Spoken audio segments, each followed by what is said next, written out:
오늘 준비한 우리 하나님의 말씀은 고린도전서 11장 23절에서부터 29절 말씀이 되겠습니다. 23절로부터 27절까지 말씀인데 이 말씀을 우리가 같이 합독하시는 시간을 갖겠습니다. 천천히 그 속에 들어있는 말씀이 어떤 말씀인가 하는 것을 우리 함께 하면서 이 말씀은 나에게 주는 말씀이라고 생각을 하시고 말씀을 함께 합독하시기를 바랍니다. 23절입니다. 자, 시작. 내가 너희에게 전한 것은 주께 받은 것이니 곧 주 예수께서 잡히시던 밤에 떡을 가지사 축사하시고 떼어 가라사대 이것은 너희를 위하는 내 몸이니 이것을 행하여 나를 기념하라 하시고 식후에 또한 이와 같이 잔을 가지고 가라사대 이 잔은 내 피로 세운 새 언약이니 이것을 행하여 마실 때마다 나를 기념하라 하셨으니 너희가 이 떡을 먹으며 이 잔을 마실 때마다 주의 죽으심을 오실 때까지 전하는 것이니라. 그러므로 누구든지 주의 떡이나 잔을 합당치 않게 먹고 마시는 자는 주의 몸과 피를 범하는 죄가 있느니라. 아멘. 27절까지 함께 공부했습니다. 자, 여러분들 합독하셨으니까 그 내용 말씀을 잘 마음속에 기억하시면서 아버지 하나님께 영광의 찬양을 올려드리겠습니다. 자, 오늘 이 말씀은 제가 말씀을 준비를 한 것은요, 성찬을 준비하는 마음이 과연 어떤 마음이냐 해서 여러분들 그 앞에 그 십자가 밑에 뭐라고 써 있습니까? 한번 같이 읽으시죠. 자, 시작. 나를 기념하라. 예, 오늘의 제목이 그겁니다. 나를 기념하라. 그런 말씀입니다. 나가 누구예요? 하나님 예수 그리스도 아버지 하나님이십니다. 우리의 구세주 주신다 그 말이시죠. 그래서 그 말씀을 증거하기 위해서 간단하게 말씀을 준비해 왔습니다. 기독교에서는 대개 다 성례식이라고 그렇게 얘기를 했죠. 그래서 성례식, 성례전이라고 그렇게 얘기를 하는데 이 성례 예식에는 성찬 예식과 세례 예식 두 가지가 겸해 있습니다. 그것을 보고 하나님께서는 늘 그렇게 말씀을 하셔요. 성찬식과 세례식은 예수님께서 만드신 것으로 꼭 지키라고 하는 명령이 계셨습니다. 그게 예수님의 명령이에요. 그렇기 때문에 우리가 교회에서 늘 잊어버리지 않고 한 달 또는 매달 하는 분들 교회도 계시고 또는 몇 개월에 한 번씩 하는 교회도 있는 것을 우리가 볼 수가 있습니다.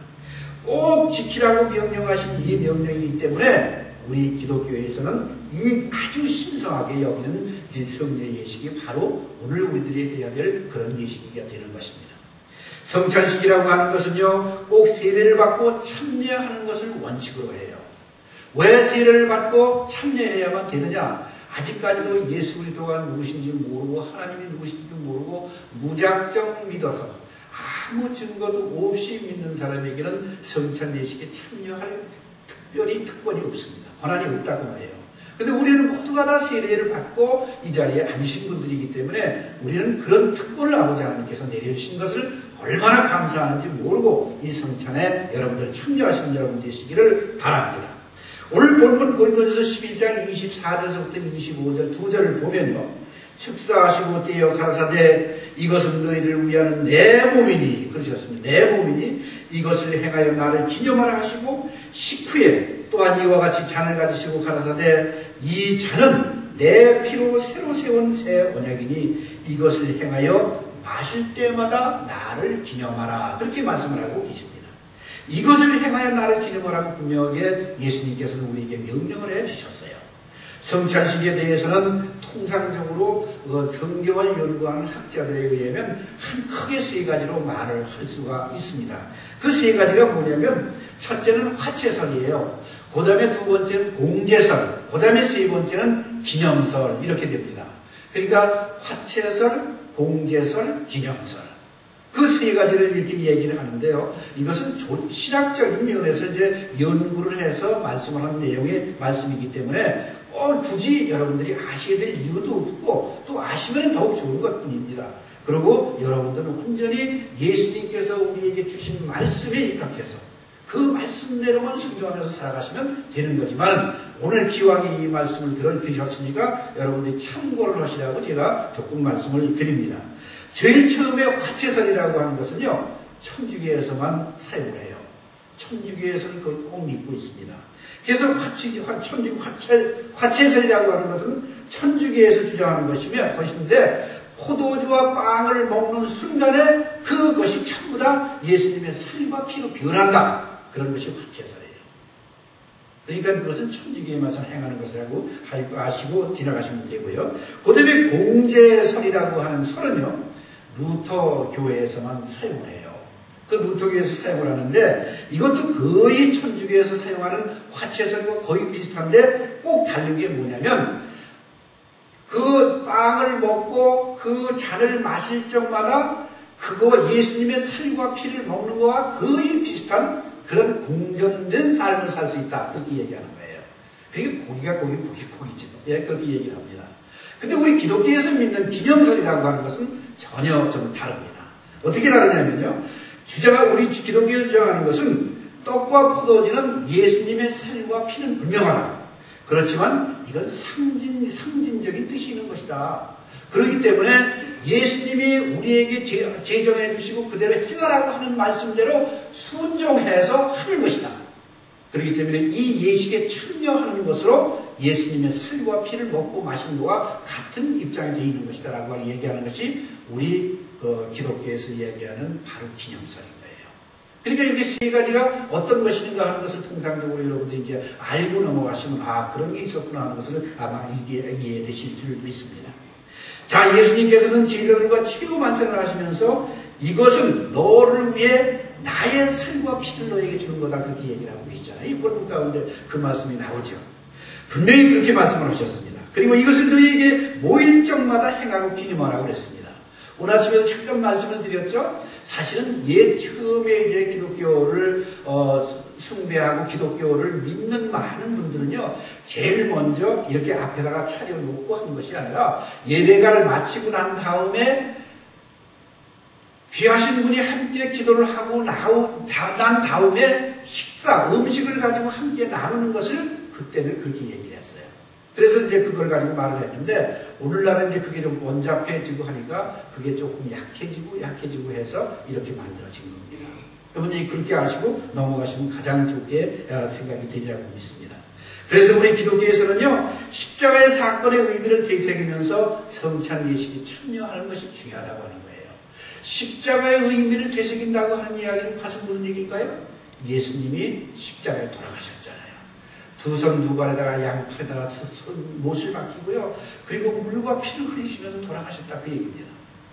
그런 모습으로 돌아가시는 것을 상징해서 우리도 그 고난에 동참하는 마음이 있어야 된다는 것을 다시 한번 일깨워주기 위해서 여러분들하고 이런 성찬 예식을 하는 것이라고 하는 거 잊어버리지 않는 여러분이 되시기를 바랍니다. 왜 그럼 그렇게 해야 되는가 하는 것을 우리가 한번 조금 생각을 해보세요. 여러분들이 잘 아시는 우리 광복절이나 3.1절 같은 거 있잖아요. 우리나라에서는요.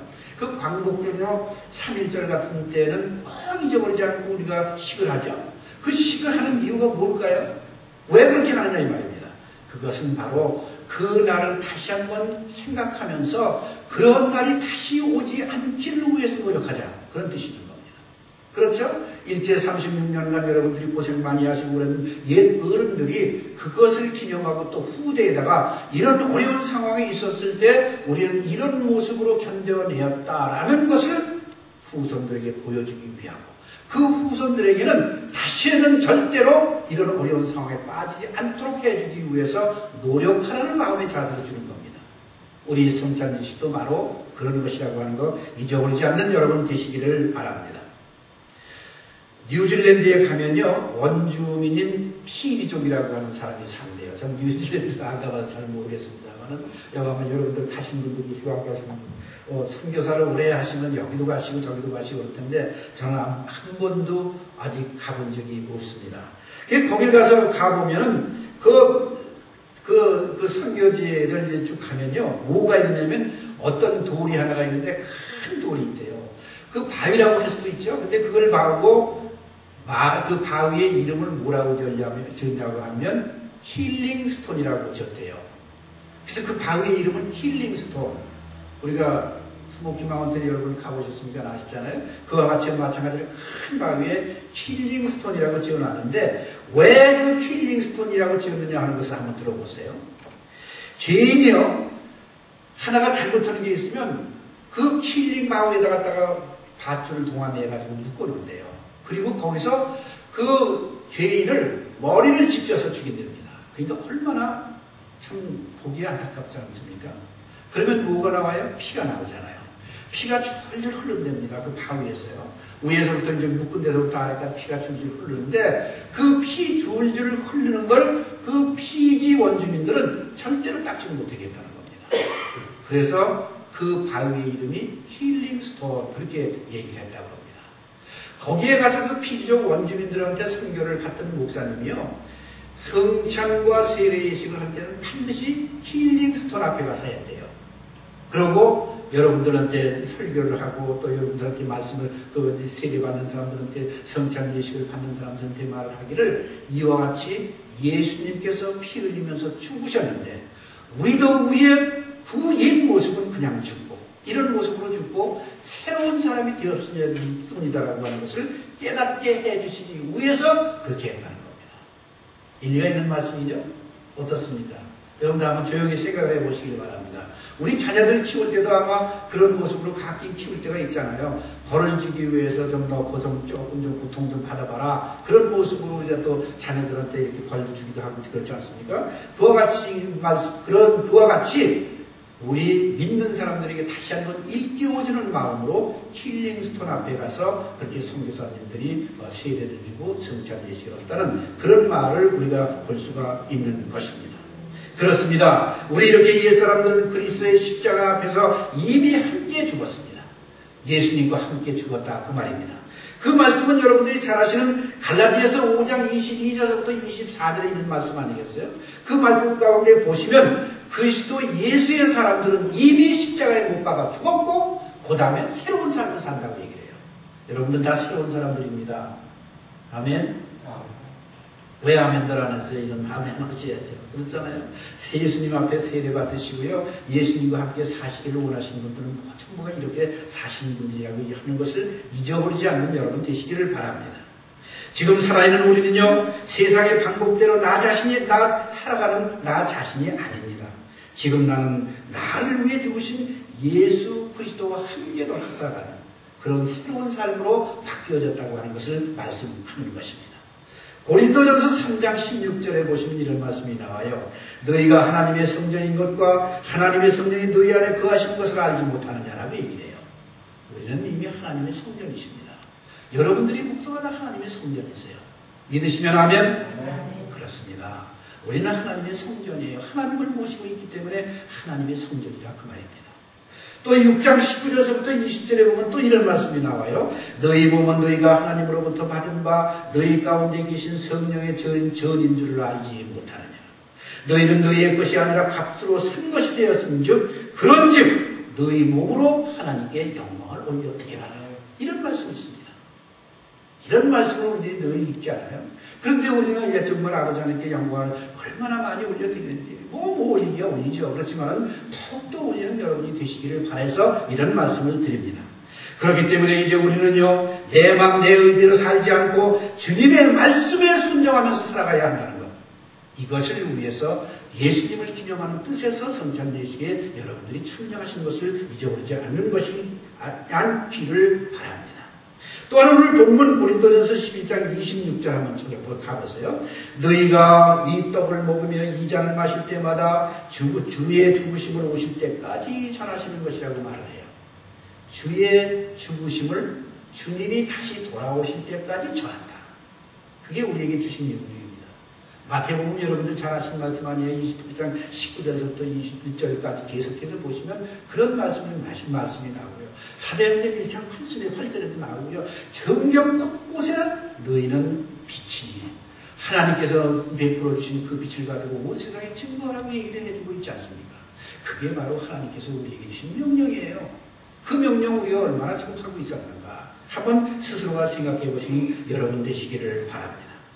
여기 그 주의 죽으심을 오실 때까지 전한다라고 했는데요. 그 전한다라고 하는 그 헬라어의 뜻이 뭐냐면 전한다, 선언한다, 그리고 전도한다. 그런 뜻이 거기 들어있다고 얘기를 합니다. 몰래 전하는 것이 아니래요. 죽음을 무릅쓰고 핍박을 무릅쓰고 선포하고 내 생명 닿을 때까지 하나님의 말씀을 온 세상에 증거하는 것, 그리고 전하는 것, 전도하는 것, 이것을 우리에게 주신 말씀 중에 하나라고 얘기를 하고 있는 것입니다. 마태복음 28장 19절 20절에 그 말씀이 있다고 하는 것을 여러분들 잊지 않으시는 여러분 되시기를 바랍니다. 그러므로 우리는 전도해야 됩니다. 오늘 본문 26절에 너희가 이 떡을 먹으며 이 잔을 마실 때마다 주의 죽으심을 오실 때까지 전하는 것이라고 말씀했는데, 그 전한다고 하는 것, 무엇이라고 하는 게 뜻도 여러분들이 오늘 알고 지나가시기를 바랍니다. 우리가 오늘 성찬 예식을 하면서 전도해야 되겠다는 다짐을 한번 하시기를 바랍니다. 무디 목사님은 이렇게 얘기를 했다고 그래요. 전도는 내가 십자가에 죽는 과정이며, 전도하기 무척 힘든 거죠. 내가 죽는 과정이라고 그러니까요.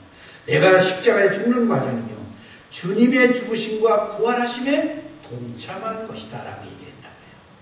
맞습니까? 정말 그래요. 정말 그렇습니다. 그렇습니다. 전도는 그리스도의 죽음의 가치와 동일합니다. 그런 동일하다는 말씀을 우리에게 해주고 있는 것입니다. 전도하지 않으면요, 상대방의 핏값을 대신 추궁당한다고 얘기를 해요. 여러분들 전도 안 하시는 죄 짓지 마시길 바랍니다. 전도하셔야 돼요. 여러분들이 잘 아시는 에스겔서 3장 17절 21절 한번 찾아보세요. 여기에 제가 미리 좀 넣어드렸으면 좋았을 거를 제가 잊어버리고 그 말씀을 못 드려서 지금 넣을 수가 있는지 모르겠네요. 그 에스겔서 3장 17절 22절 말씀이고요. 그 다음에 33절로부터 33장 7절로부터 9절까지 말씀에 아주 우리에게 정말 여러분들이 읽으시기만 하더라도 부담이 가는 그런 말씀이 거기 하나님께서 주신 말씀이 들어있는 거 잊어버리지 않는 여러분 드시길 바랍니다. 에스겔서 3장 17절로부터 21절 말씀 가운데 그 말씀이 들었고요. 33장 7절로부터 9절 가운데 그 말씀이 들었습니다. 그 말씀이 무슨 말씀이냐면, 너희가 전도하지 아니하면, 그 사람이 전도하지 아니해서 세상에서 그냥 죄 짓고 죽어가면 그 피의 값을 내가 받는다고 했어요. 전도하지 않은 너에게 줄 것이며 라고 얘기를 해요. 얼마나 어려운 얘기인지, 얼마나 정말 부담가는 얘기 말씀입니까? 그러니까 그리고 전도해서 죽으면 그가 전도해서 그가 받아들이든지 안 받아들이든지 그건 상관없다. 네가 전도한 것으로 끝이 난다.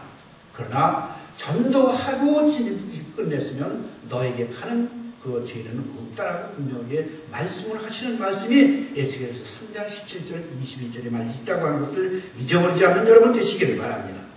전도해서 들어주면 고맙고요, 안 들어주면 내 책임을 면하는 것이니 듣든지 말든지 전도할 수 있는 우리들이 되어야 될 것입니다. 전도는 내 영혼을 구하는 일입니다. 주님의 명령에 순종하는 길이라고 하는 거 잊어버리지 마세요. 전도는 내 자신이 하나님의 사람으로 살아간다는 증표와 같다고 하는 거 잊어버리지 마시길 바랍니다. 그러므로 우리는 듣든지 들어주지 않든지 때를 얻든지 못 얻든지 전도하는 여러분 되시기를 축원합니다. 또한 오늘 본문 고린도전서 11장 27절 29절의 말씀을 보면요, 한번 좀 올려보세요. 11장 27절 29절 말씀 나올 수 있습니까? 자, 보세요. 그러므로 누구든지 주의 떡이나 전을 합당치 않게 먹고 마시는 자는 주의 몸과 피를 범하는 죄가 있느니라 그랬습니다. 주의 몸과 살을 먹는 자에게 다른 죄가 있지 이것을 먹으면 너에게 뭐 간다고 얘기하잖아요. 예, 피를 범하는 죄가 있다라고 얘기하고 있습니다. 사람이 자기를 살피고 그 후에 이 떡을 먹고 이 잔을 마실지니 주의 몸을 분별하지 못하고 먹고 마시는 자는 자기의 죄를 먹고 마시는 거라고 분명히 얘기를 해요. 이게 하나님 말씀입니다. 주님께서 우리에게 주신 말씀이에요. 이 말씀은요, 자신을 살펴보라 그런 뜻입니다. 오늘 여러분들, 나와 여러분들이 내 마음속에 추하고 들어오는 것이 있으면 다 뽑아놓으시고 이 예식에 참여하십시오. 그게 중요한 말씀입니다.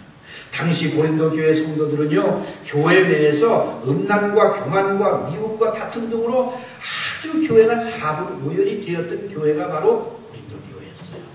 그래서 오죽하면 바울 사도가 은사에 대한 말씀을 해가면서 정말 너희들이 옳은 은사를 갖고 그 은사를 하나님께서 주신 거면 그 은사를 옳게 쓰라고 말하고 있는 것이 바로 고린도 전서 후서입니다. 우리 잊어버리지 않은 여러분 되시길 바랍니다. 그래서 27, 28절에 누구든지 주의 떡이나 잔을 합당치 않게 먹고 마시는 자는 주의 몸과 피를 부험하는 죄가 있느니라고 말씀을 하시고요. 사람이 자기를 살피고 그 후에야 이 떡을 먹고 이 잔을 마실지니라고 얘기를 하고 있습니다. 성찬식은요, 예수님께서 자신의 살과 피를 제물로 바치신 것을 기념하는 엄숙한 예식이기 때문입니다. 성찬은 신성한 것입니다. 따라서 성찬에 참여하는 사람은요, 죄를 회개하고 다시 반복해서 짓지 않으려고 애쓰는 모습, 그거를 주님은 원하시고 계십니다. 나 때문에 형벌을 받으신 예수님을 생각하면서 다시는 죄를 짓지 않겠다는 마음을 가지고 이 예식에 참여하라 그 말입니다. 오늘 성찬에 참여하는 우리 모두가 주님의 몸된 교회를 사랑하고 주님의 몸인 교회가 아름답게 성장하고 부흥해 갈 수 있도록 노력하는 삶, 이거를 주님께서는 오늘 성찬 예식에 참여하는 여러분들에게 바라고 계시다 그 말입니다. 이런 말씀 여러분들 마음속에 깊이 간직하시고 이 예식에 참여하시는 여러분 되시길 바랍니다. 여러분이 잘 아시는 사도행전 2장 42절로부터 47절 말씀, 여러분들이 잘 아시는 말씀입니다. 특별히 이제 다음 주에는 우리 이 목사님께서 이 말씀을 본문으로 해서 여러분들에게 귀한 말씀을 증거하실 것입니다. 그래요. 다 아시는 말씀 같지만 그 말씀을 가지고 다시 한번 우리가 자꾸 되새기는 삶, 이게 얼마나 귀중한 건지 모르지 않습니까? 그 말씀은 여러분들이 잘 아시다시피 초대교회 예배에 참석했던 모든 성도들이 행했던 일들이 거기에 참석이 되었습니다. 전심으로 기도하면서 떡을 떼면서 함께 예배에 참여하는 그런 모습이 얼마나 귀중한가 하는 것을 우리들이 알려주고 있는 말씀이 바로 그 말씀입니다. 오늘 이 자리에 참여하신 여러분 모두가 한 몸, 한 지체입니다. 사랑으로 형제된 지체들이라고 말입니다. 그래서 서로 아끼고 사랑해 줄 줄 아는 삶을 살아야 되는 것입니다. 서로 원망하고 불만을 품지 말아야 합니다. 원망과 불평을 토하는 것은요, 공동체를 무너뜨리는 것밖에 안 된다고 얘기할 수밖에 없는 것입니다. 그렇잖아요. 우리가 참 우리 성도들이 한 자리에 모여가지고 앉아서 예배드리고 나가가지고는 서로 멱살 잡고 싸우고 힘보고 이렇게 한다면 그것이 얼마나 참 많은 사람들에게 보이는 것이 안타깝게 보이는지 말할 수가 없지 않게 된다는 말입니다. 우리 사람 여러분, 정말 이런 모습으로 살아가지 않는, 그래서 교회가 여러분들 한 사람 한 사람의 뜻에 합당하게 성장하고 부흥해서 하나님을 기쁘시게 해주는 여러분 되시기를 간절히 축원합니다. 성도가 함께 성찬을 나눈다는 것은요, 바로 그리스도 안에서 한 식구가 되었다는 증거예요.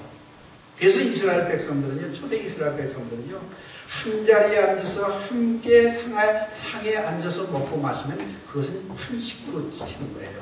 그래서 웬만한 사람은 자기 마음에 탐탁지 않은 사람, 죄를 진 사람들은 자기 식탁에 함께 앉지를 못하게 하는 거 아닙니까? 그 말씀 다 성경을 통해서 아시는 말씀입니다. 그렇습니다. 우리 성도들은요, 성찬을 통해서 한 소망을 가진 한 식구가 되었다는 걸 잊어버리지 않는 귀한 여러분들이 되시기를 바랍니다. 고린도전서 12장 12절서부터 13절 말씀이요. 몸은 하나인데 많은 지체가 있고 몸의 지체가 많으나 한 몸인 것 같이 그리스도도 그러하니라 라고 말씀을 해주셔요. 이건 바로 예수 그리스도를 영접하고 그 뜻에 합당하게 모이며 살아가는 모든 성도들은 한 식구라고 하는 것을 여기다가 말씀해 주신 내용이 말씀이 그 말씀이에요. 우리가 유대인이나 헬라인이나 종이나 자유자나 다 한 성령으로 세례를 받아서 한 몸이 되었고 다 또 한 성령을 마시게 하셨느니라고 얘기를 하고 있잖아요. 그렇습니다. 우리는 이 자리에 함께 성찬 예식에 참여하신 여러분 모두가 faithful companion, 제가 영어를 할 줄 모르지만 맞는 말인지 안 맞는 말인지요, 제가 발음을 제대로 했는지 안 했는지는 잘 모르겠습니다만 faithful companion이라고 얘기를 해요. 뭡니까? 특별한 지간의 친구들이라는 거예요. 특별한 지간의 친구들. 컨비니언 뭐 그러면 여러분들 아시잖아요. 그거 한번 찾아가 보세요. 그러시면 그 말씀의 그 해석이요 기가 막히게 나와 있습니다. 한 몸된 식구를 취하한다고 얘기를 해요. 그냥 보통 친구가 아닙니다. 그러니까 우리 한국에서는 정말 중마고라고 얘기하듯이 바로 그런 뜻이 있는 것을 우리가 알게 되는 것입니다. 이것은 성실하고 충실하고 믿을 수 있는 하나님이 기뻐 받으시는 성도들이라고 하는 것이 그 안에 뜻이 있다고 얘기를 하고 있지 않습니까? 우리 다 같이 이런 모습으로 살아갈 때 하나님을 기쁘시게 하고 영광을 받으시고 우리 모두는 축복을 받고 교회는 성장하고 부흥해 갈 것을 믿으시고 이 말씀대로 행하면서 살아가시는 귀한 여러분이 되시기